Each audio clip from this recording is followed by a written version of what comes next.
Good. Well, still morning.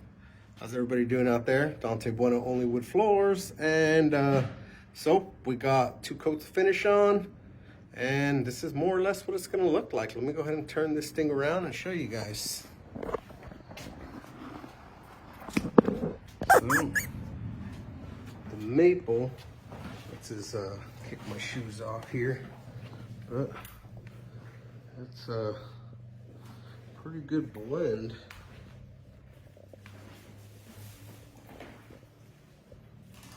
You guys over here.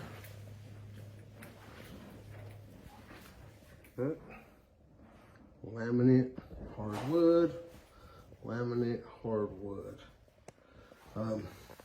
Maple tends to have a lot of yellow in it, so the fact that we were able to get this close, pretty good.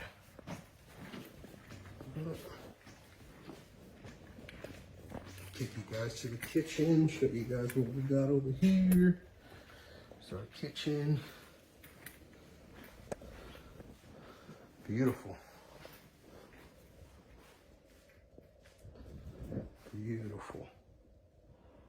All right. So that's pretty much it. So, you guys have a great day.